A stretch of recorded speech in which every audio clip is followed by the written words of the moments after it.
Yeah, I would say PNC Bank with their brilliantly boring campaign is my favorite.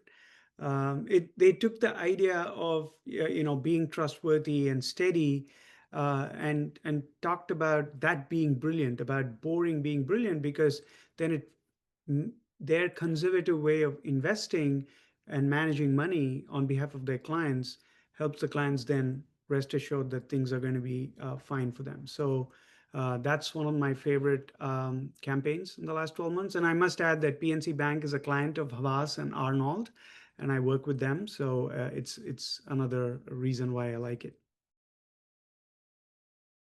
Good campaign meets the client's objectives laid out in the brief, like what's the awareness improvement, or meets a 5% increase in sales. A great campaign, award-winning campaign, does much more. It sways consumer emotions and earns their attention, and potentially becomes a conversation. So think of Nike with their storied agency, Wyden and Kennedy, generates award-winning campaigns, but also makes them a strong brand, the number one sportswear brand. A personal anecdote from my wife is she saw this giant Times Square billboard advertising last year, which talked about winning isn't everything. And that really spurred her on to take up running seriously. So those are the kinds of, action with some kind of mental and emotional connection is what makes an award-winning campaign. For the Festival of Media program, I would say that we as judges would like to see not just results. Results are important, but also the arc of the journey that you as a team took to get to that creative idea or concept. That journey is important. That storytelling and that background of why behind the big idea, so that we as judges come in with the context and the business problem and not just the result. Yeah, wearing my data science hat, I would say we need validated outcomes beyond vanity metrics. We want to have metrics that talk about incrementality and effectiveness of media and advertising, not just the number of people reached or number of impressions.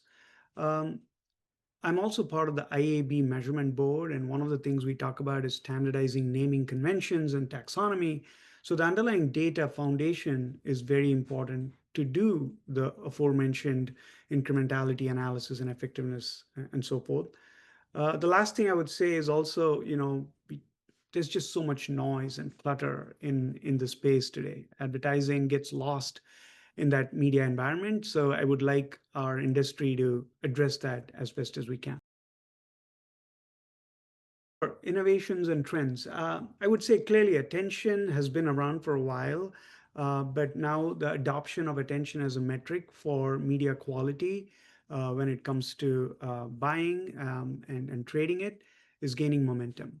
The other one I would say, I mean, everyone's got to say AI, right? And in this age, now I think I'm seeing more proof in academic journals about the impact of having Gen AI produced efficient video ads and doing it at scale.